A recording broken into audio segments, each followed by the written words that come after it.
I'm going to close the door because I think we're driving all the neighbors away. Happy. I did. Oh, she beat me to it. She closed her door.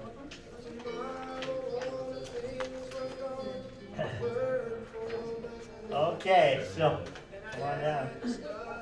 I'm going to start my monologue now. So, did you bring a happy face? I'll do this thing.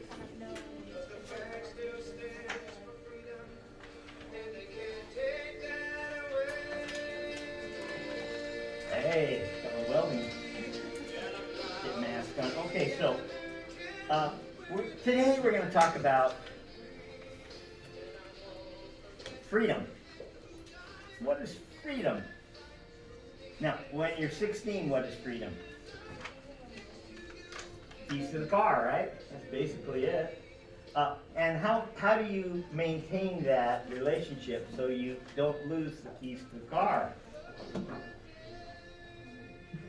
Is it just a given when you're 16 you have unlimited rights to drive the family car? What do you have to do? Follow the rules. Follow the rules. And if you act responsibly, and if you come home and your lipstick's all over your face, you might not be driving the car quite as often. Yeah, she wasn't. So, we're going to talk about freedom. And freedom is the natural consequence of personal responsibility. Think about that for a minute. How much freedom does a convict have? Why? He doesn't follow social norms. Loses his freedom. So anyway, this is the freest country on earth. God bless America. Hey, they would show a clip of where I was in Vietnam. If I happened to be watching, I was like, oh, there's my base camp. But so anyway, it's about a social contract. It's a social contract. I get freedom in exchange for doing things. What things? Good, positive, social kinds of things. For example, in here, do we have a social contract? I'm the teacher and you're the student. I tell the jokes and you laugh. There's some excitement about that. Okay, so if oh, thank you. I missed my base camp. It was such a he was home. All right. So anyway, if you have a contract in here. When you were growing up, you had a social contract at home. So the young man comes to his dad and says, "Hey, Dad, I would like to have the car Friday night. That'd be all right?" And Dad says, "Well, I think we could probably negotiate something." Well, what do you mean? I don't like that. He says, "Well, I'll tell you what, son. If you'll cut your hair and shave your beard, you can have the car." Dad, that's my whole who I am. Can't be. If you cut your hair, shave your beard, you can have the car Friday night. But Daddy protests. Jesus had long hair and a beard. And Dad says, yeah, and he walked everywhere too. Yeah. That's pretty good one. So if you're taking a music class, what kind of grade are you hoping to get?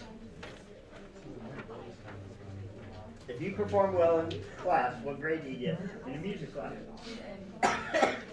Well, you better hope for at least a B minor, right? What if you're taking a poultry class? Now, we don't offer poultry yet, but we will next year because we're going polytech, okay? This college is going to be a polytechnical university. We'll talk more about that in a minute. If you're taking a poultry class, what kind of a grade are you hoping for? AA grade, right? I hate poultry. We had chickens when my kids were young. I thought it'd be good for them, you know. But one day, I was in the chicken coop, I dropped my gum, my chewing gum, and 3 times I thought I found it. Gross. Oh, sorry about that. Okay, so, what's this whole thing about Polytech?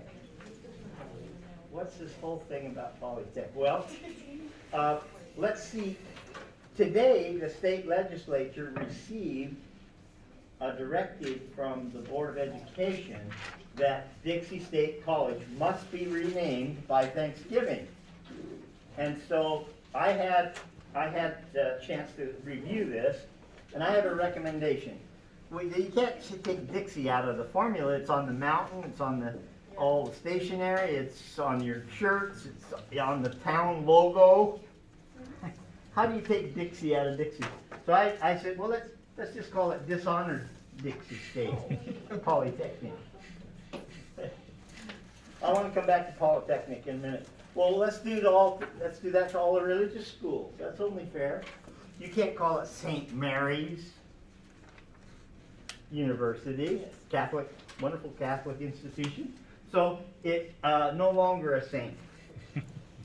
Mary's. Or how about Notre Dame? What does Notre Dame mean?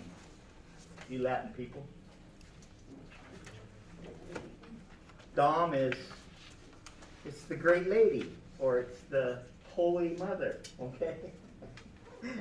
Well, you can't have that, so we're going to call it Notre Dame University. and Gonzaga is a Catholic school, you can't have that. So we're going to call it Gonzaga.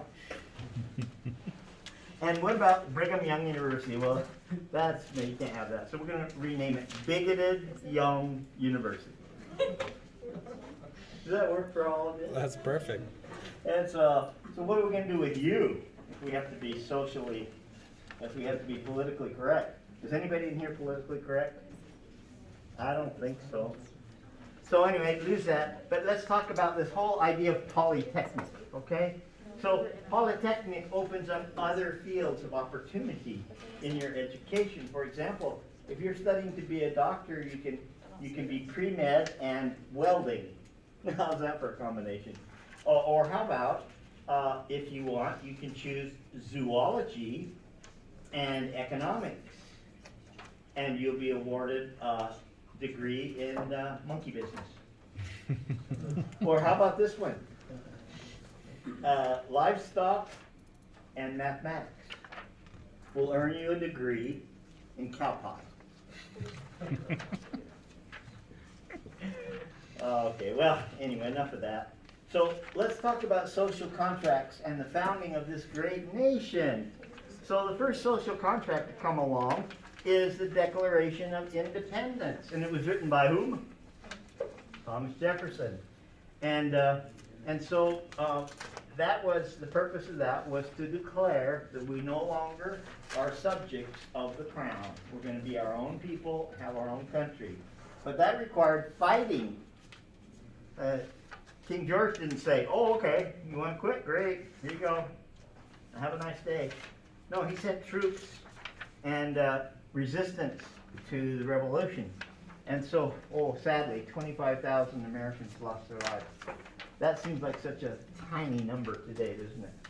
Although in Vietnam, we think Vietnam was such a horrible, atrocious event in history.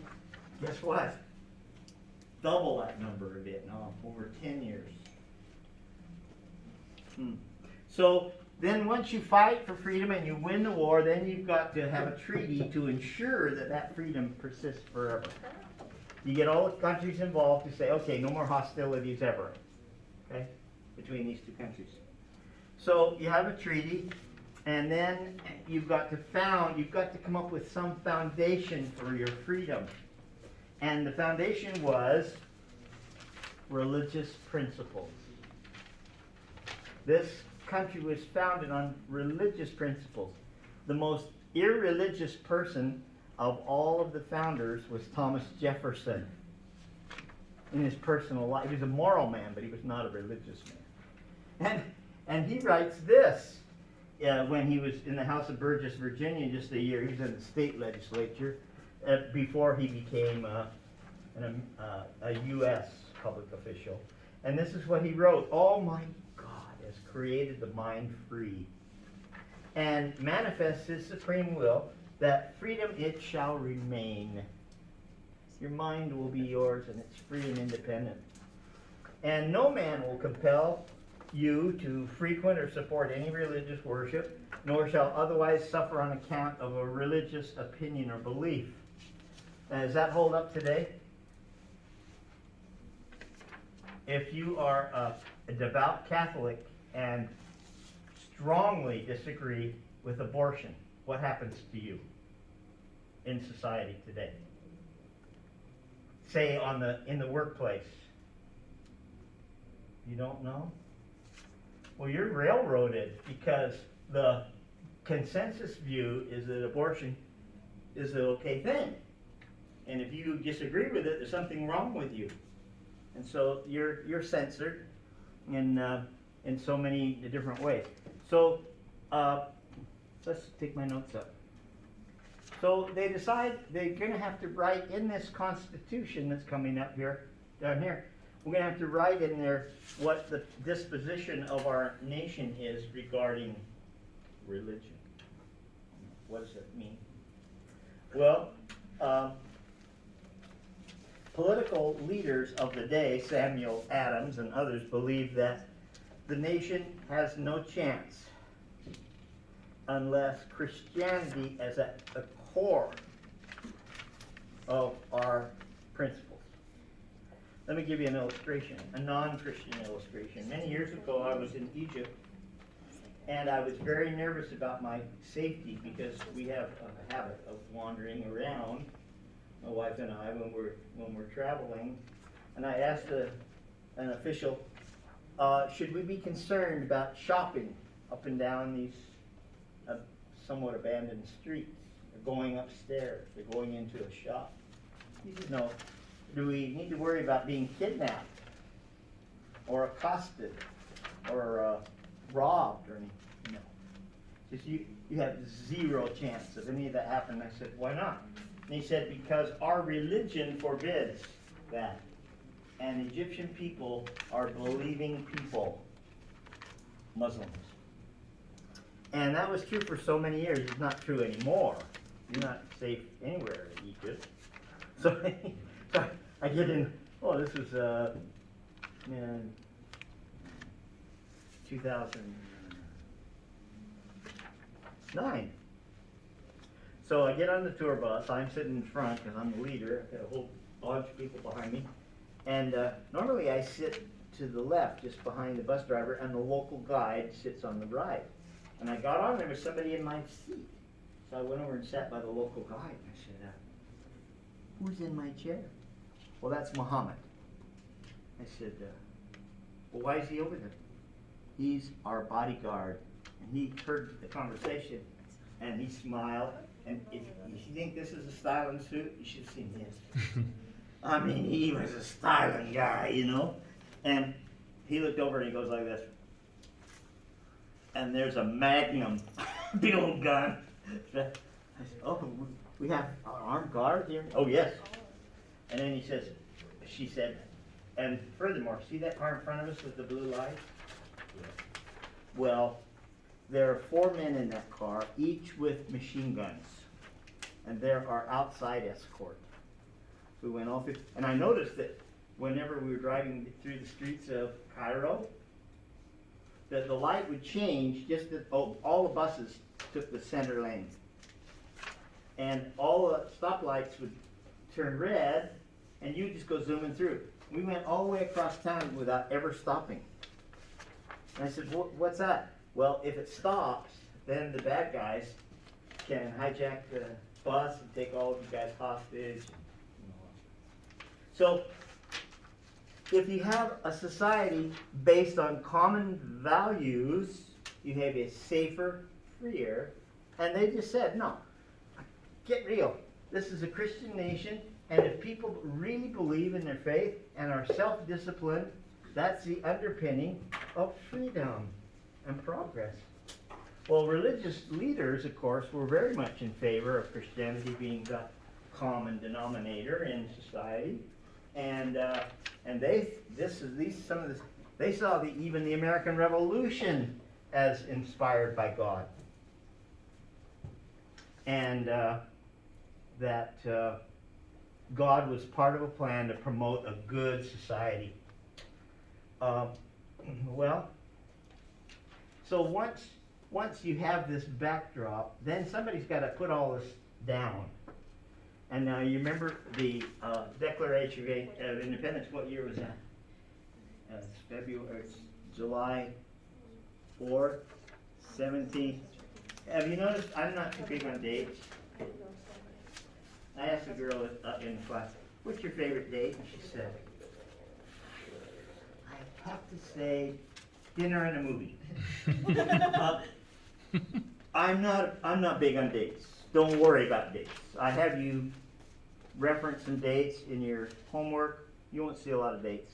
And I'll tell you in advance what dates you need to remember for the test. There are some dates. 1776, you better believe that's on there. So anyway, so that's 76, and when do we get the Constitution? 11 years later, we've got to fight a war. And then now that we're self-governing, we've got to have a Constitution. And the Constitution is just this: how the government is supposed to function. That's all it is. Rules of governance. And how many of you feel like you're pretty familiar with the Constitution? Not so much. Did that little worksheet help you to kind of sort through things? Did you find the Constitution? Did you have to Google the Constitution, or did you find it in your book? What was it? You're not saying it. You just guessed, right? What? You Googled it. Oh, I gotta love Google. Bigger print. Good. Well, so we're going to write the Constitution. Who writes the Constitution? Jefferson? Nah, he's in Paris. He's doing that peace accord thing. He's not around. But his best friend, James Madison, writes it. Okay? So let's take a look.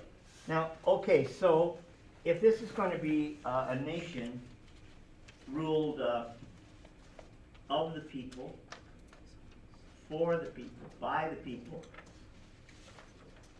how do they get representation?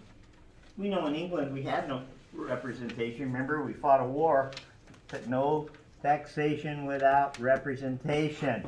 How are the people going to be represented in these 13 colonies? Well, one guy said, well, you just go by population.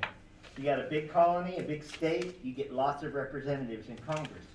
And if you're Rhode Island, tiny little bump, you ride your bicycle around Rhode Island, then you just have a very few. Well, that's not fair. Then the big states, the big colonies, make all the rules. Okay, so there were two ideas, and one was the Federalists. We're going to learn more about Federalists in the coming time. The Federalists, what's the clue about how they think about governance? Who's in charge, according to the Federalists? The Feds, yeah. They're big government guys, okay? Well, they favored the Virginia plan that said that the congressional power would be determined by the population size. But the anti-federalists, these are the original patriots, these are the ones that fought and died. The anti-federalists say, no, let's go like with New Jersey. In their colony, they have equal representation with everybody else. And so this is how it came up. Roger Sherman says, here's what we'll do. We'll have a Congress that is composed of two houses. Congress and the Senate. And the Senate will be the higher body, and each state or each colony will have 2 senators. And so now we've got 50, in those states it was 13, you'll have 26 senators. But then the congressmen will be based on population. How many congressmen do we have in Utah? How many of you are from Utah? Oh. Are you ashamed of that? No, you shouldn't be. It's a great place. But guess what? We have 5 congressmen. And when you went to vote 2 months ago, and your favorite guy that you kept watching on TV, he wasn't on the ballot. You don't live in his congressional district. So the Salt Lake guys were voting for him, and you had to vote for some no-name guy down here. So, how many congressmen does California? How many Californians have we got here? Guess what? They reversed the lockdown I know, I heard. for the Super Bowl. Soon as the game's over, okay, back in your cages. But how many congressmen does California have? Over 100. There's 435 altogether. And you got New York and Florida and Texas and California. They've got over half of all the congressmen right there. So anyway, that's a pretty good way to balance it out. So everybody has full representation. So let's go to the next page. So that's what we're going to write in the Constitution.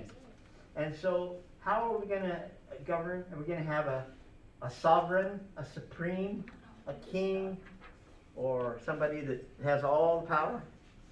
No. The president, he has limited powers. The executive branch, that's the president, vice president, cabinet. And what their duty is to enforce the laws that the Congress passes. The executive doesn't make the laws. So when you see these, it's been so fun watching the presidential race, and all these guys running for president are promising what they're going to do. They can't do anything. It's the legislature that's going to decide if you get a big cash dispersion. How many of you got cash earlier? Anybody? You're old enough? Anybody got the $600 or the $1,000? Yeah, I got money. You got money. I paid my taxes. Oh well. So these guys are going to legislate. See, they're going to legislate. They're going to make laws. Executive, we're going to enforce the laws. So who's in charge with border enforcement?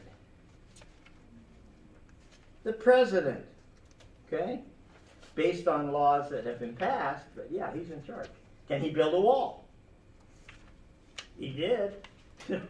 Trump built a wall that would go from Mesquite, Nevada to Bear Lake. Can you imagine? A 30-foot wall, steel. And he did that in 3 years. Yeah, that's amazing. But yeah, and he did it as a method of enforcing border security. Now, there's an argument as to whether that's an effective way, or if it's a cost-effective way of regulating the border. But anyway, what happens if there's a law that's illegal, that's contrary to the Constitution? Who's gonna fix it? The president? The senators? That's the Supreme Court. Now let's take a look at the next page. It will show you your Supreme Court justices. How many Supreme Court justices do we have? Right now, 9. But how many of them are Catholic? Can you scoot that up all the way? Maybe shrink it down and go all the way to the top. Get all 9 of them in there. Yeah. Go down, go down. Yeah, now scoot it up. So, Roberts is Catholic. I'm not sure about Breyer. I think he's Jewish. Adams, Alito is Catholic. I can't read the names because it's fuzzy. And Amy Barrett. So 4 or 5 of the 9 are Catholic. How many are Jewish? Maybe 1. Now, Justice Ginsburg, who just passed away 3 months ago, she was Jewish. So now we just have 1. So there are a bunch of challenges to the whole abortion issue. And liberals are very afraid that abortion rights are going to be taken away from women by the Supreme Court. If that were to happen, now there's several cases coming up in the next 6 months. Supreme Court's going to have to rule on those. Suppose the Supreme Court says, well, in your state, if you want to say that there's no such thing as legal abortion, you have the right to do that in your state. Whoa, if something like that came out, what would happen? What would happen? Well, there'd be a public outcry. So a lot of folks say, no, there's a place for abortion. Maybe it's gone too far, but there's a place in society for it. Well, what happens? These three new guys here that just came in under Trump, nobody gets to pick three Supreme Court justices. And Trump got them. And he put Barrett on the court 2 weeks before the election. And the Democrats are still mad about that. No, wait till after the election. Now, if the Supreme Court doesn't rule the way the Democrats want, what have they threatened to do with all the power they have in other places in government? Do you know what they've threatened to do? It's called packing the court. Have you heard that expression? What is that? Well, we've actually got 6 conservatives, and if those 6 conservatives vote against liberal ideas, then as Democrats running the government, we've got 3 that vote liberal right now. We'll just put 4 more justices on the Supreme Court. It won't be 9, it'll be 13, and we'll make sure they're liberal so they can overturn. That's called packing the court. Are you okay with that? Every time you have a new administration, you change the makeup of the court. These guys are supposed to be there for life. And you can impeach them. We've had a couple of them impeached over time. But anyway, they have the final say on what's legal and what's not legal. And so we could go through some court cases, but we won't tonight. I'm already tired. We're not even halfway over. Okay, so let's go to the next one. So, all right. So you have James Madison writes the Constitution, and then the new government begins, and they write the Constitution. These delegates that are meeting are saying to Madison, who wrote it, you know what? I can't vote in favor of this Constitution because you have not told my people in Virginia or Delaware what their rights are under the Constitution. You've said what the government's rights and duties are. Well, what about the individual? Isn't that why we had a revolution? Isn't that why we had a Tea Party? Was to give the people rights, and there's nothing in here. And good old Benjamin Franklin spoke up and he says, I know, I get what you're saying, folks. But we're under a time limitation. You need to vote for this. And I promise you that we will immediately follow up with a Bill of Rights, which are actually amendments to the Constitution. So when somebody says, well, that violates my constitutional rights, what are they actually technically talking about? Bill of Rights. The Bill of Rights, which are an addendum to the Constitution. And so let's go through the Bill of Rights. Oh, before we do. So George Washington is put in as president. He's elected by the Congress, not by the people. Not one vote was cast by the people for George Washington. New government. We're just, okay, senators, who should we have? Oh, okay, congressman. Oh, it's unanimous. George, you're the president. Now, on his second term, there'd be a vote. And there has been ever since. But they get the ball rolling with George Washington. He is elected president, and he chooses New York City as the capital of America. And he moves to New York City, and that's where the government, that's the center of government for 15, 20 years. Then we get the White House in Washington, D.C. We'll talk about that later. So the new government begins. Now,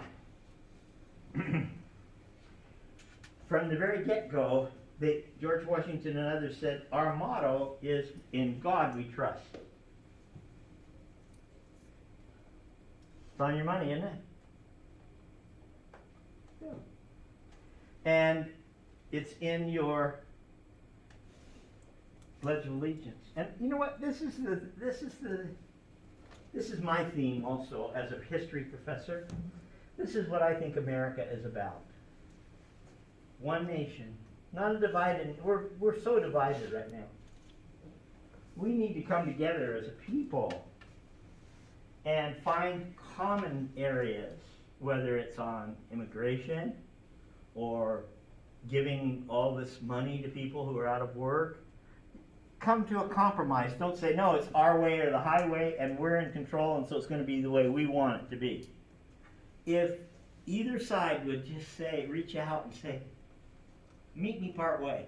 We can go 60-40, 70-30. We're willing to give something. Just be supportive of this. Don't vote against stuff. Let's negotiate and get it right. One nation under God with liberty and justice for all. How about the justice for all? Is that happening in America? No. We're going to see some injustice tonight in our lecture. But injustice is there, but the framework of our government is such that it can root out injustice.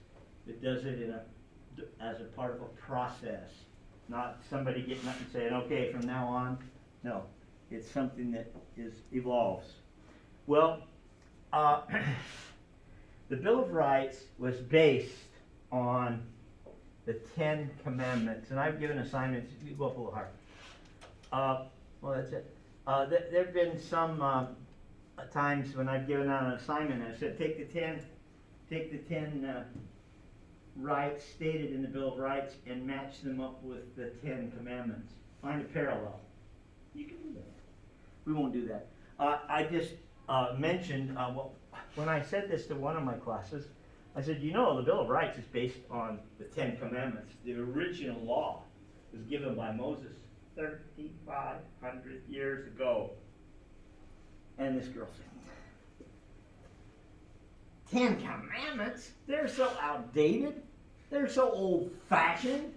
It's not like they're written in stone or anything.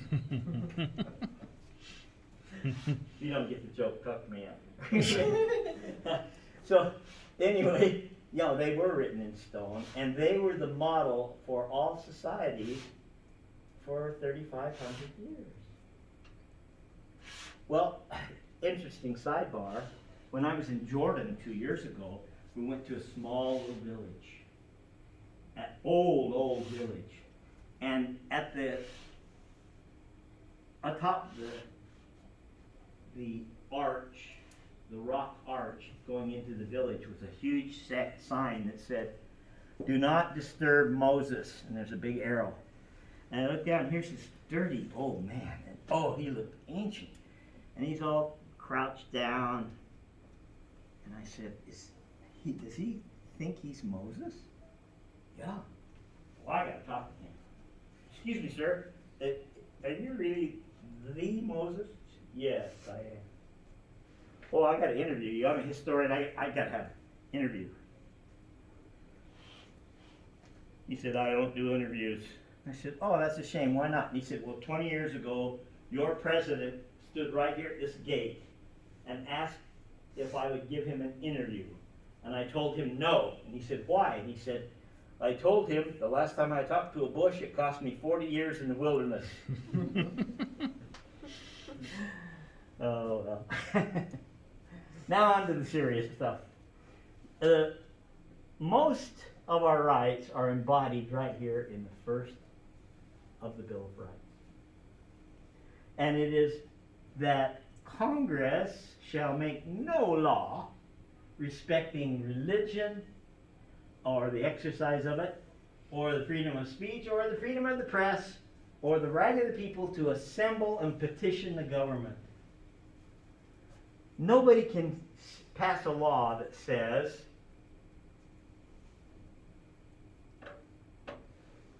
no Black Lives Matter demonstrators. Or no, you can't pass a law that says that. The Constitution guarantees the rights of Black Lives Matter to assemble peacefully and protest and petition for change. And it's true of all of the groups.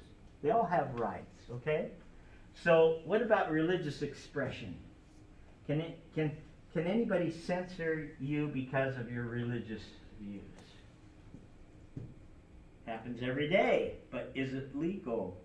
Not legal. No. So the head coach at Utah State. Do we have any Aggies in here? So the head coach, they fired him in the middle of the season. And Gary Anderson, he was their coach before, and he took them all the way to big places, but I don't know what happened there. But they fired him right in the middle of the season. They had the assistant coach take over. And the assistant coach is Polynesian and Mormon. And in an interview with the president of the university said, because of his religion and culture, he cannot qualify to be the head coach. Boy, did she take some heat for that? Because what did she just do? She broke the Constitution, didn't she? You can't say that. You can't restrict somebody from consideration based on their race or their culture or their religion. So that was quite kind of sad. But I want to watch this. Now, as we go through this, we talk about these 10 rights. Sometimes you'll see that individuals themselves, people in the community, break the Bill of Rights. They violate these standards. Sometimes, sadly, it's the government that breaks the rules. No, government's always right? Well, I want you to watch this. It was the longest shootout in American law. He just got killed. Right there, that guy. Children trapped inside. The award He got killed too. The guy busting in windows. First of all, no, the son, his name's Cyrus. The film critics have called revealing. I just saw the whole thing blown up on her face and those kids dying. Waco, the inside story. Now, who lives in Waco? Come on, you home network people. Home network? Jojo and Chip. Yeah, Chip and Joanna. They live in Waco. Not far from here. How long is this? 8 minutes and 40 seconds. We'll watch most of it. On that Sunday morning, as the ATF prepared its raid on the Branch Davidians and their stockpile of weapons, at its headquarters in Washington, the FBI was unaware of the gathering crisis in Waco that would soon consume the Bureau. They were focused on New York, where the World Trade Center had just been bombed. Somebody tried to blow up the World Trade Center. 5,000 injured. The magnitude of the explosion. Biggest terrorist attack in U.S. history. Yesterday, William Sessions, director of the FBI. I was eating lunch when one of the agents notified me from the command center that there was this horrible event down in, they thought, Waco, Texas. From the command center in Washington, word was flashed to FBI agents around the country. He got When I killed. first heard about it, was home That's in San crowbar. Antonio, reading the Sunday morning paper. Headquarters told us They that shot what had occurred. through the Very wall. sketchy detail. I was rattling around getting my family ready to go to church, and the phone rings, and Jeff Jamar advised me that I needed to proceed to Waco as soon as possible.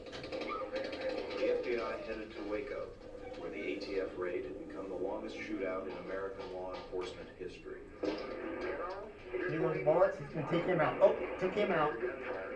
He dies.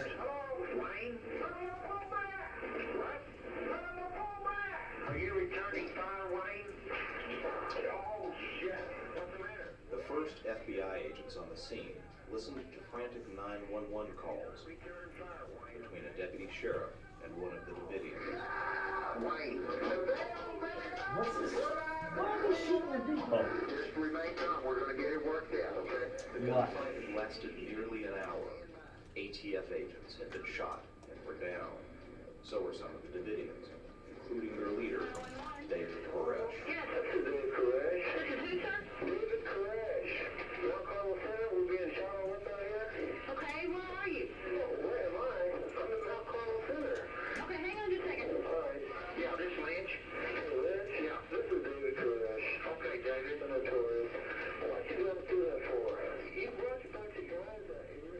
FBI listened in amazement as Koresh, in the midst of a gun battle, began to preach from the Bible. Seven Field. What reward did Christ receive in heaven? He received a book with seven seals. In prophecies, can I interrupt you for a minute? Sure. All right. We can talk theology, but right now. This is life. This is life and death. Yes, sir. And you need to learn Deuteronomy 32. Okay. But let me ask you this. The present situation, what ITF is wanting is to take their injured troops out of your area. Can they come now? The ATF agents were outgunned and out of bullets. The Davidians had a 50 caliber cannon, machine guns, and more than 1 million rounds of ammunition. Million rounds. The man now, so tell your people not to fire. The FBI listened as a deputy sheriff pleaded for a ceasefire. Don't let someone fire on them. All they're doing is removing the wounded people. Please emphasize that. Get to everybody.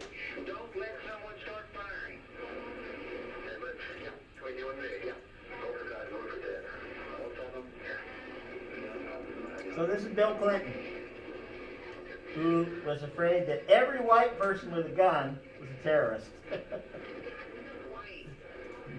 Stay with them. Don't let them fire. We're complying with what you've asked. Don't let That guy's dead. person fire and get this started again.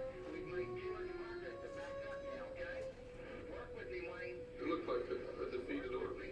Get the word to your troops. We've made too much progress to back up. We were beaten. One shot's gonna do it.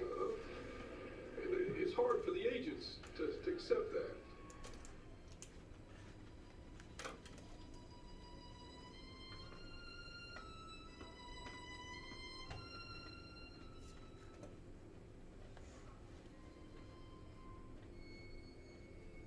Let's fast forward.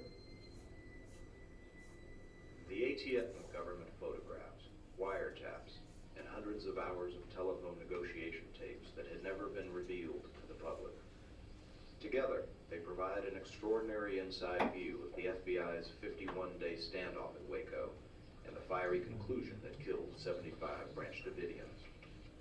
These files Maybe they're not unlock gonna the show the real fire. story of the Waco standoff. They took What was going on tanks inside and fired the minds into of the men whose day-by-day compound, decisions added up and the whole to place disaster. caught on fire and it burned everybody to death. I'm the specialist in charge of FBI operations here in Waco.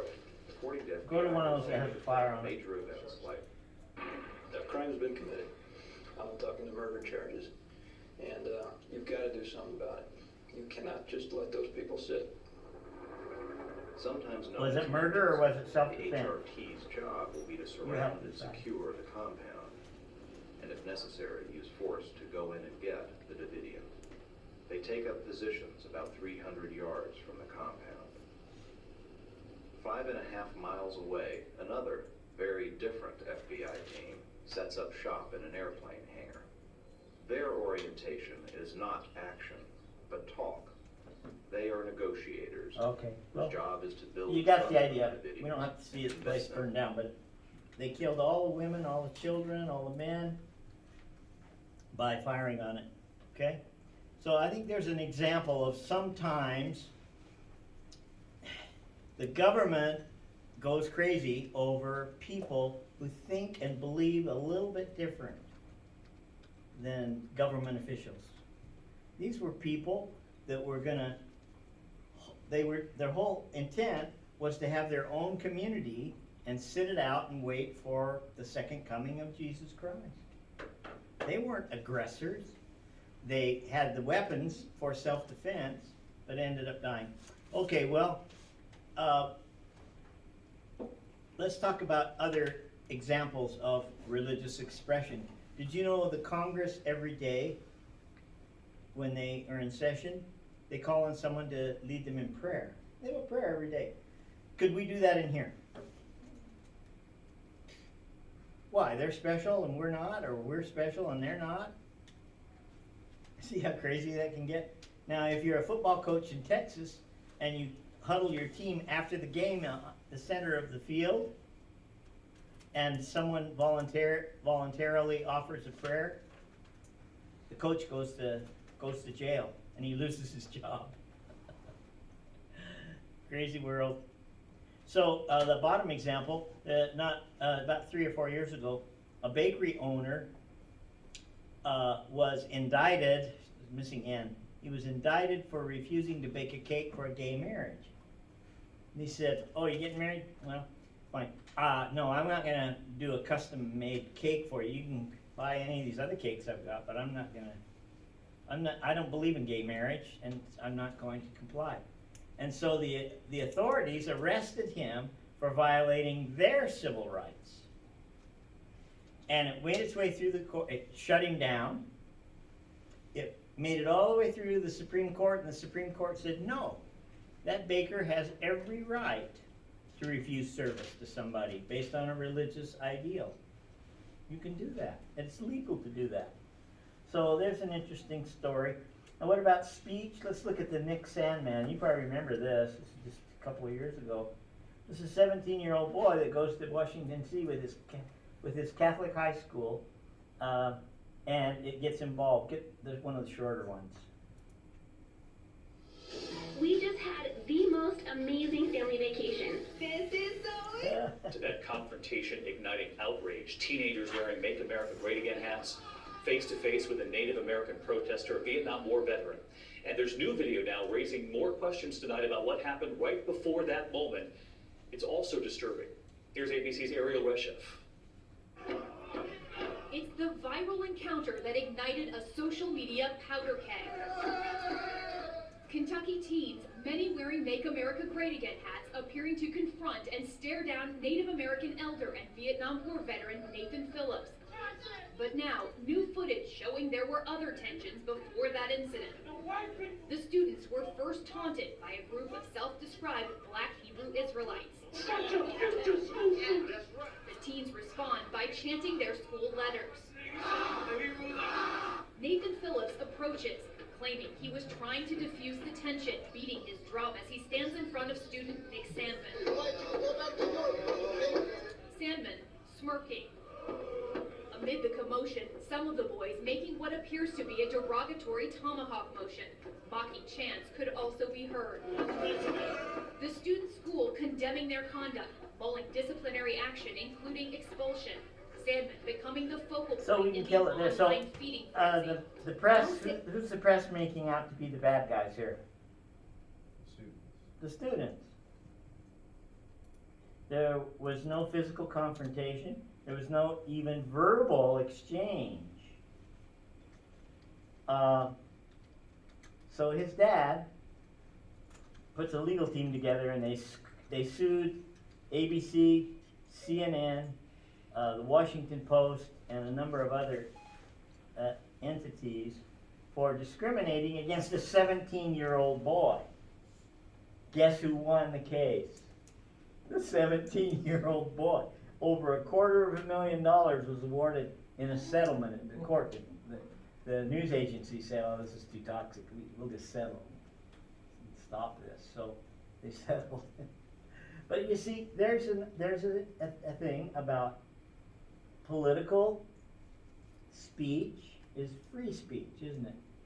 Religious speech is free speech. And here's a situation where both of those types of speech were denied this group. Okay, well, let's talk about freedom of the press. Judith Miller, New York Times, went to jail because they asked her, well, how did you find out the name of this guy that was under, they were having a trial about leaks in Washington. There's never a leak in Washington, is there? Every day. Well, she wouldn't say who her sources were. She spent nearly a year in jail. Contempt of court. You will tell us who you. No. The Constitution says I don't have to reveal my sources. I am a news person. Okay. What about rights of assembly? Oh, let's ask this. Do you feel right now, in the last 6 months, do you feel that social media has treated all parties equally during the campaign? It's okay to say yes or no. How many of you feel that Donald Trump and his supporters were were singled out and discriminated against in terms of social media and in general press coverage. How many of you feel that that actually happened? Nobody? And those people that censored Donald Trump and his followers, what excuse did they use? What did they use to override a person's legal constitutional right to free speech?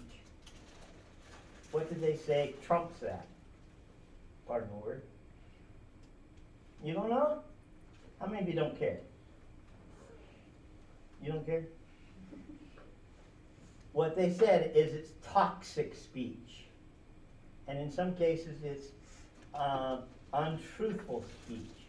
So we have a right to censor anybody because we're media. We're the media. We'll censor whomever we want. So anyway, that's something for you to think about. And maybe you're very happy with the way things unfolded, and maybe you're not. Well, let's talk about the right to assemble. We've had a lot of demonstrations, haven't we, in this past year? And the only demonstrators that are punished are what demonstrators? How many Black Lives guys that burned buildings, occupied a police station, killed people, set a police station on fire with policemen in it? How many of those people are in jail right now? Black Lives Matter. Give me a number. 1,000? 500? 20? 0. 0. Is that what the Constitution, Bill of Rights intended? That you can do whatever in the name of free speech and destroy property and kill people, and as long as your cause is just, nobody can prosecute you. How many Donald Trump enthusiasts are in jail right now over the demonstrations at the White House or at the Congress? How many people are in jail? Well, they're searching for 400, and a number of those are already in jail. They're being punished for their inappropriate use of free speech. Is it any different than Black Lives Matter in terms of what they did? Not what cause they represented, but what they did and said. Same thing. But because those in the majority felt that their demonstrations were over the top, people go to jail. For Black Lives Matter, nobody goes to jail. In fact, the Vice President of our United States encouraged them through emails to slash and burn by her own voice. And then when people were arrested, she set up a GoFundMe account to bail them out of jail. Now, did any of you ever hear any of this? You did? Where you been? This is America. I think we should protect the rights of Black Lives Matter. That I marched in a Black Lives Matter march. They have some important things that have to be corrected. I didn't burn down anybody's stuff. I didn't turn over any cop cars. See, there's limits to free assembly. You can't just say, oh, if the cause is right, anything goes. And if you disagree with me on that, then you need to go back and read the Bill of Rights and the Constitution and say what's good for the goose is good for the gander. If you're going to let one group of people go out of control, then if another group goes out of control, why are you stopping it? So anyway, let's talk about, this to me is one of the greatest tragedies in modern time, and that's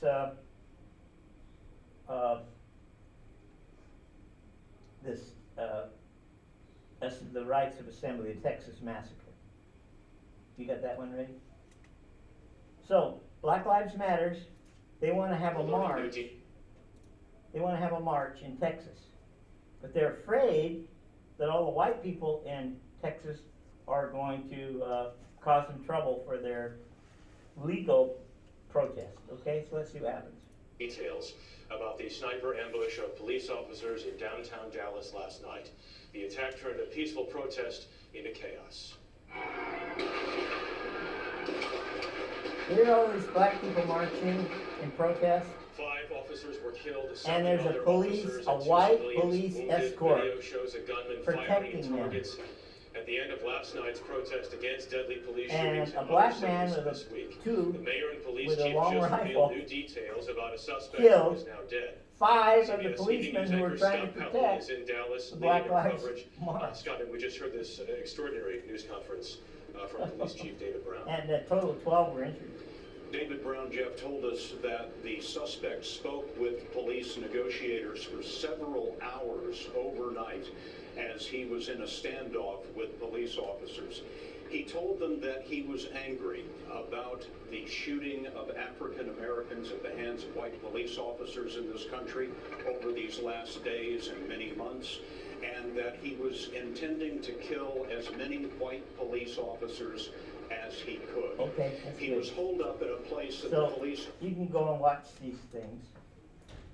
But anyway, so here's a situation that is definitely an abuse of the Bill of Rights.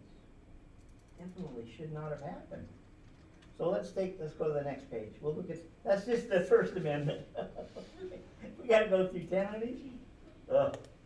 Okay, what about the right to bear arms? So, I'm not gonna ask you about your family, let's talk about your next door neighbor, okay? How many of your next door neighbor or your closest relative have weapons in their home? Raise your hand if you, is that legal for them to have? They're not part of a militia. See, it says, to maintain a well-regulated militia, it becomes necessary for their security and the security of the state for the militia to have arms. Now, if they'd stopped right there, then none of your family and friends have a right to a weapon. But then it goes on to the second part of the statement, which says, and, what does and mean? In addition to, the right of the people to keep and bear arms shall not be infringed. And so the Supreme Court has ruled a half a dozen times in favor of individuals having the right to have weapons in their own home. So there's 300 million guns out there in America, about 300 million people. Now, it used to be that 75% or 50% of all Americans had a gun. But in the last 20 years, it's dropped way down. Now it's only 36% have guns. But guess what? They have more guns. So your friend or family member, how many of them, raise your hand, your friend or family member has a gun. How many of them have more than one gun? Yeah. They have an arsenal. A lot of them have 20, 30 guns. Do you have guns, Jane? No, I don't either. I did enough killing in the war. I don't need to be killing my friends and neighbors now that I'm home. I'd like to sometimes, but no. I did enough killing in the war. So let's do a fact check on weapons. See, the majority of Americans feel like if we could just pass laws to restrict the use of guns and control guns, then we would control crime. No, look at that first statement. There's more murders in London than New York, and there are 0 guns in London. They kill them with cars or knives or bombs. Yeah. Most children that are killed, people say, oh, well, a little child will find a weapon and find a way to set it off, and then they kill the little child. 3 times more little children drown in the bathtub every year than that. Just look at those stats. It's an amazing thing. It's a big problem. Guns are a big problem. But why aren't we focusing on training and on safety measures for example, I think it'd be great. Now, some of you, how many of you have to touch your thumb on your phone to make it work? That's kind of old technology now, isn't it? You have other security. Wouldn't it be great if we could do that with guns?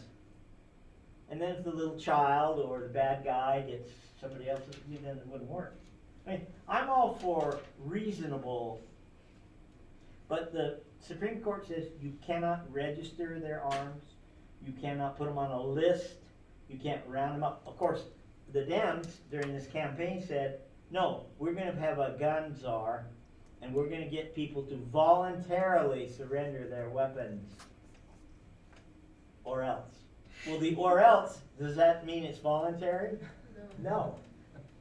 So, anyway, what would the Supreme Court do with that one if it ever became law? Yeah, it would throw it out real fast. Okay. So, anyway, I'm not promoting gun usage, but it is a constitutional right. And why was that so important to the founders? Because of the revolution. Yeah. They, in fact, it says right there, to keep and bear arms, and the purpose of it is to secure the national freedom. That citizens are the ones that are supposed to secure the national freedom, not the, not the Army Reserve or some of that. Okay. Oh, so what are all those reservists doing in Washington right now? Over 6,000 of them. Nancy Pelosi's personal bodyguards. And they've got an 8-foot steel wall around Congress with curly wire. They're afraid somebody's going to say something on Twitter, and all of these people are coming out of the woodworks with their rifles, and they're going to storm the Capitol again and kill all the people in there. It's just so sad. You see the little children yesterday went there to sleigh ride like they do every year? Oh, the police drove. No, you can't do it. No, you can't. No sledding allowed. Okay, well, what about troops? Why have we got number 3? What's that all about?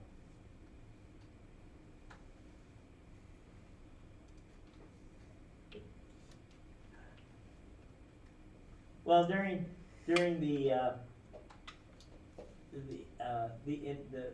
fight for independence, the Brits would put soldiers in every home so they could eavesdrop around the dinner table and see who's a patriot and who's a loyalist. Okay, we missed the Lamar Finkham shooting. Now, I drove down out here by the border by Colorado City, just outside of Colorado City. I was driving around the countryside over there, and there's a street called Lamar Finkham Drive, and apparently that's where his house is. Who's Lamar Finkham? Anybody know? Well, there was a big protest by the Bundy family. Do we have any Bundys in here? Any Bundy friends? Well, the Bundys had a ranch out in Mesquite area, and they'd been there for 150 years, and they didn't buy the property originally. They could have taken it for free. Then they'd have to pay taxes. They thought, well, it's public land, we can graze our cows on it, we'll just pay a small fee to the government and just graze our land. Well, a senator from Nevada decided that land was too valuable for Bundy to have all tied up. And so he got a deal together to drive Bundy off of his land. He had 900 cows. And they sent troops to the Bundy Ranch. My wife and I were out on a drive, and I said, hey, let's go see what, and so we drove down, we got off the third exit there in Mesquite. We came down under the bridge, and here all of these private citizens on horseback with rifles. We drive on a little further, and here's 200 of them, 250 federal officers with guns. There's a big standoff. And the federal marshals had come to round up the cows and drive them off. The governor of the state of Utah sent a message to the feds saying, we're putting our officers at the border. There will be no cows coming through Utah. from Nevada. That was kind of a bold statement. And so they had a big standoff, and finally the feds backed off, and they got in their vans and they drove away. Bundy's won. Now there was a follow-up to that. Then the Bundys were emboldened, and so they saw somebody in Oregon that had a similar situation where the feds were coming to take away what they considered to be their rights. So they all drove up there in their vans, and they're going to join this citizens group to protect these poor people who are being kicked off their land inappropriately. So anyway, there's a big standoff. And finally, the local sheriff calls the Bundys and says, come on in. I'm not a federal officer, but I will negotiate for you, and we'll diffuse this whole thing, and we'll let you go home, and everything will be okay. So they got in their vans, and they were supposed to meet the sheriff in town, and so they start driving into town. This is where this video starts. We'll back it up if you missed it. There's Finkham. Boom! He's dead. Who's the guy that shot him in the back? They won't release the name. The feds will not tell us who killed the boy Finkham. So let's hear Never pointed a gun at a single person my whole life. I intend never, ever to do that. That's what we were taught here. As kids, little kids. Don't point a gun at me.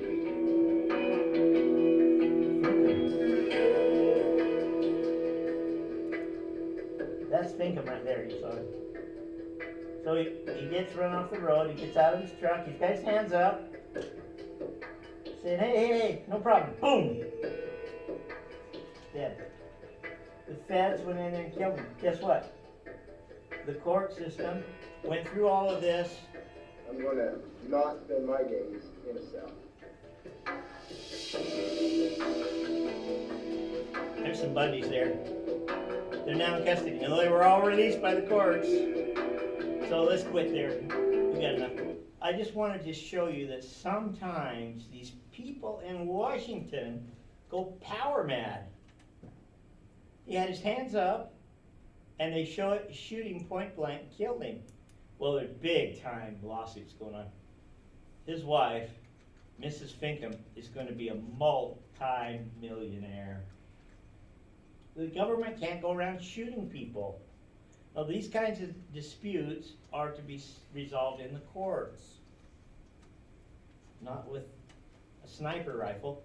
And this guy that did the killing, we know this much. He was not a government official. He was hired. He's a hired gun. So anyway, you drive out and find Lamar Finkham Road out there, and his poor wife. There's a book. She wrote a book. She can get rich on the book. It's circulating. But anyway, so what's my motto? What's my motto? I told you. What's my motto?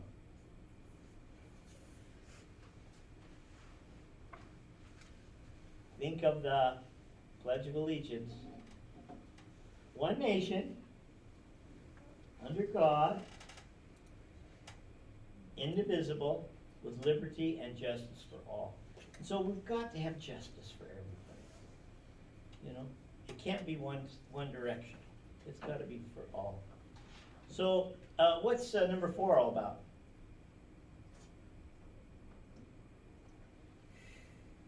Okay, so let me tell you about the court system.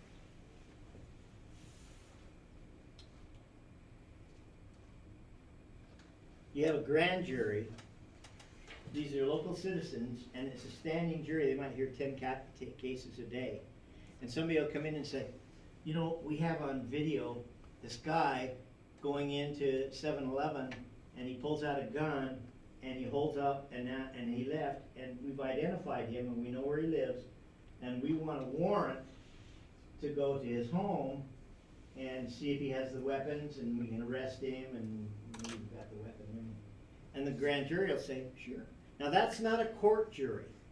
That's a grand jury. It's kind of a preliminary trial, okay? Then if they capture the guy, then they go to a regular jury trial where local citizens come in And you've got all these court rules, and we'll talk about the court rules in a minute. But anyway, the right of the people against unreasonable searches and seizures. You have to go to a grand jury describing the place to be searched and what you're looking for. And there's two illustrations here, one from the left and one from the right. And so the one from the left, so during the Black Lives Matter, there was a statement that you heard many times on television. Say her name. You remember that? Say her name. What name are they referring to? Breonna Taylor. Say her name. She was an innocent person killed in a police raid. It's true. 26-year-old black woman fatally shot by plainclothes officers. Knocked on the door, then they forced their way in. Now, her boyfriend said, I never heard him knock. They said, oh yeah, we knocked. And then we just barged in, we broke the door down. Well, he fires a shot because he thinks it's the boogeyman coming. And he just wants to scare somebody off. And then the police officers open fire. They don't kill him. But she sits up in all the confusion. She's in bed with him. She sits up, and when she sits up, she's hit. So, are you okay with a no knock warrant? That's what it's called. The grand jury says, "Oh, this is such a dangerous situation. You don't really have to knock. Just say we're the police, and then barge in." So I'm really. It makes me very nervous about no knock searches. I don't want somebody barge. So let's watch the other one. The other one's a right-leaning Roger Stone. He was a supporter of Donald Trump, and he was indicted for, do that short one, 227. If you're a Utah homeowner looking to lower your electric bill, then now's the time to take advantage of a limited time. Breaking news now out of Florida this morning. President Trump's former advisor, Roger Stone, has been arrested in a stunning FBI raid. He was indicted as part of the Russia investigation. CBS 2's Cara Finstrom joining us now live in the studio with a look at how everything happened this morning. Early, too. Very early. We got confirmation of this from Robert Mueller's office, the special counsel. Roger Stone, a former advisor to the Trump campaign. He's also a longtime ally of the president's. Let's get right to some video that was shot moments ago of Roger Stone's home. Agents still outside there. The arrest took place early this morning. Right afterwards, Stone was indicted by a federal grand jury on 7 different counts. Exclusive footage obtained by CNN shows law enforcement vehicles with silent sirens flashing as they swarmed the home on a dark street early and this you've morning. got always About a dozen officers with heavy weapons and tactical vests found military across Stone's guys lawn. with Lawless armor, neighbors and Stone appeared here's near a the front 60, entryway. 70-year-old man in bed. And why has he been raided? Because Mueller didn't like his testimony. Now wait a minute, you said you didn't Stone talk is to charged with providing WikiLeaks, false but statements, then now you're saying you did talk to obstructing an WikiLeaks. official proceeding. Part That's of the it? 24-page indictment says Stone was contacted by senior Trump campaign officials to inquire about future releases by Organization 1, which appears to be WikiLeaks. There you go. The Associated Press reports the So that's indictment enough. contains the most So detailed- anyway, you go shooting in somebody's house because of a conversation you may or may not have had with a notorious guy. Who's WikiLeaks? You don't know. He's the guy in Great Britain that blows a whistle on the government when the government does bad things, and he gets it out there. Oh no, you can't be propping out the government. And so WikiLeaks is, he's got a whole series of problems. Well, what happened to Roger Stone? He went to jail, to prison. And it's called a process crime. He didn't commit a crime, he just didn't remember it correctly, his former testimony. Oh, well, he lied to the FBI, that's a federal crime. So he went to jail, and Trump, of course, pardoned him last month. So he's out now. Okay, so let's go to the other one. So now this is a real trial, okay? No person shall be held unless he's indicted by a grand jury. We talked about that. So if you're going to arrest somebody for attempted murder, you go to the grand jury first, or a specially appointed court, and they give permission for you to go arrest them. You don't just, the cops don't say, well, I think we know who we got, so let's go arrest them. They have to get permission through a special court. And and you can't, unless you're indicted by the grand jury. And you cannot be tried for the same offense twice. Well, we know that. And you can't be compelled to testify against yourself, or in some cases, your spouse. You don't have to testify against your spouse. Or be deprived of life, liberty, property without due process. Okay, let's go to number 6. Hey, we're winding down. Believe it or not, we're getting close. Anybody having any fun tonight? Yeah. Is this different? Did you expect this? Now, don't want to disparage you about love of country. I'm just saying that we're all humans, right? And the founders said, look, we're going to have checks and balances in our government for one reason only. Nobody's perfect. And so if the president gets out of control, then the Congress steps in and impeaches him. If the Congress gets out of control, then the Supreme Court will draw them back. So there's a way of checks and balances. And so what I'm just saying is sometimes our appointed officials get a little power crazy and they do crazy things. And they're completely convinced that they're doing the right thing. You talk to the Lamar Finkham's family and see how they feel about that. Okay, so you're in a criminal, so here we've got a criminal trial. Here you've got lawsuits, different kinds of trials. In a criminal trial, you have an impartial jury. In another place it says of your peers, and you have a right to speedy trial, and you have a right to confront the witness. And that one can be a little scary. MS-13, a gang of hoodlums from, where are they from? I was going to say Guatemala, but I don't think that's right. Somewhere down there. And they've infiltrated into America, and they're young. And they go into a high school, and they'll take a teenage girl and beat her to death with a baseball bat. Or they'll intimidate her, they kill people. Now, in the last 4 years, there's been a lot of progress on capturing these guys and sending them out of the country, getting them out of our country totally. But, I don't know. In fact, I know somebody who had their car broken into in Hawaii, and they showed up for court, and the accused was sitting in the hallway right near where they were sitting. And the accused said, if you testify against me, when I get out, I know your name. I'll track you down. I'll hurt you and I'll hurt your family. So that's the problem, isn't it? You have the right to face your accuser, but sometimes these people that have violated you, and you have a right to testify against them, are dangerous even behind bars. So that's a little bit of a, I don't know if they fully saw that coming. That, is there ever a case where you can disguise yourself and testify or something? I don't know. Bails and fines, you can't have excessive fines. You can't have cruel punishment inflicted. That has to happen at home, right? Only parents can do that. But not in a court of law. 9 and 10, now this is the hard one. The last two Supreme Court justices, well, the last two men, show that graphic again of the Supreme Court.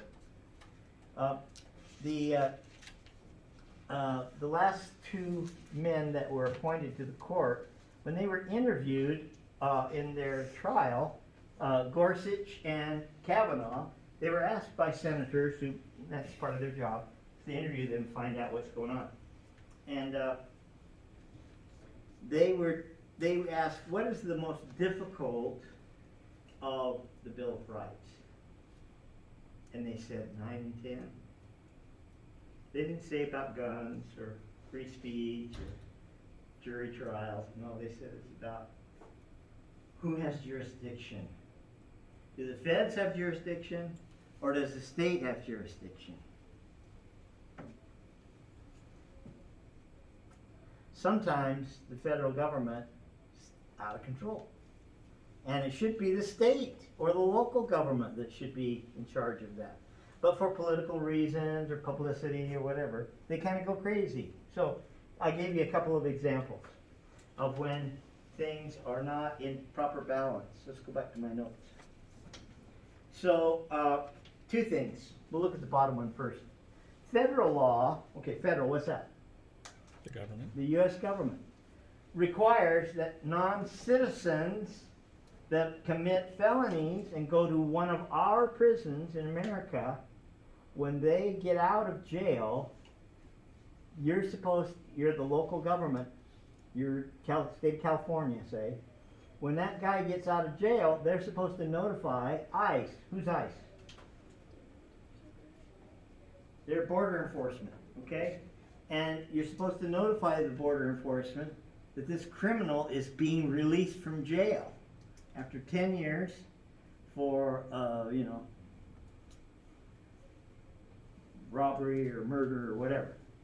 And they're supposed to call the feds, and the feds show up at the courthouse or at the jail door, and they put handcuffs on this guy, and they take him down to the border, and they ship him out. Well, guess what?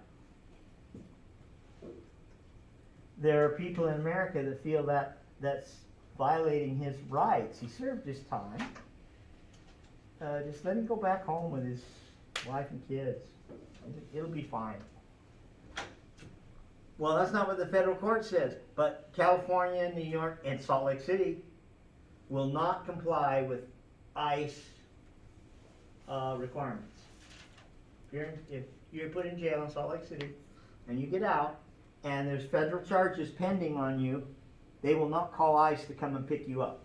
They'll just let you go when you go home and you can disappear into the fabric of America.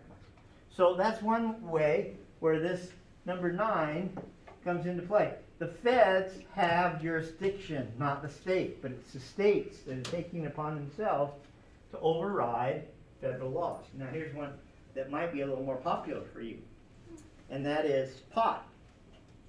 It's against we could use pot. We could use this this last election. Somebody's going to write a book on that one. That's just so crazy, this last election. But anyway, let's talk about pot, okay? The federal government has a law that you cannot possess or use or distribute or grow marijuana, okay? States have decided that's cruel and unusual punishment.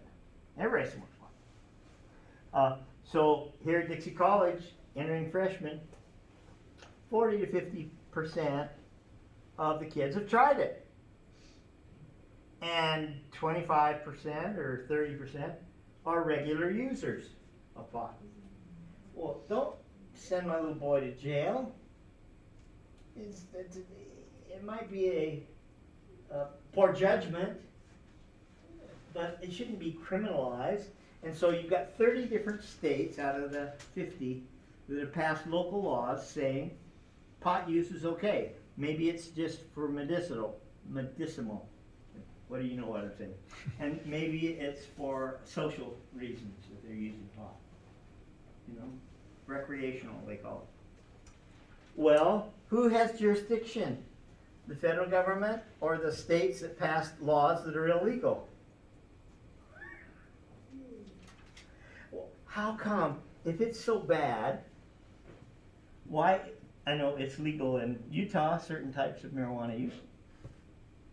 If it's so bad, why don't our 2 senators go to Congress and sponsor a bill to say this law is overreach and we need to allow any state that wants to should be able to allow for marijuana use? Why don't those 100 senators have the courage to sponsor a bill like that?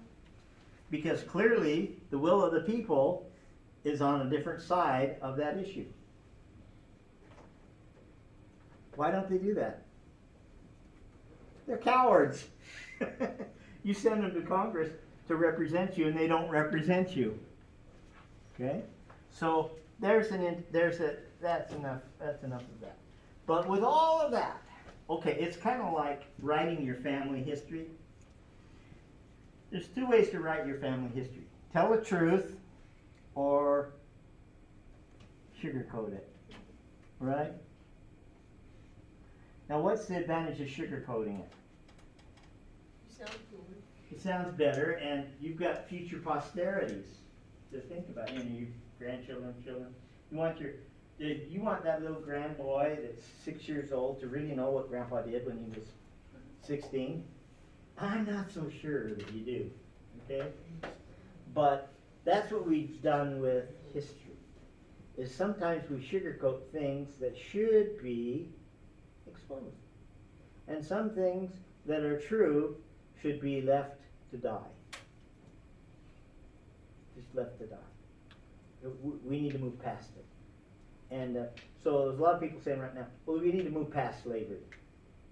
Yeah, it was horrible, but we got to move on. That's ancient history.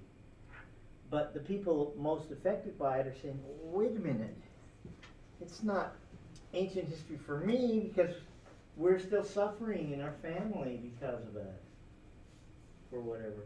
So sometimes you can't let it go. You need to keep on it until you get it straight. But the beautiful thing about America, oh, I love America. I've lived in Asia. I've lived in Sweden. I've lived in Oklahoma. All foreign places. And I got to tell you, there's no place like America. I love America. With all its blemishes, it's still the very, very, very best. Okay? We can be the victim of an injustice. But with all of that, God bless America. See you next time. And turn your stuff in. If you haven't already, turn your stuff in.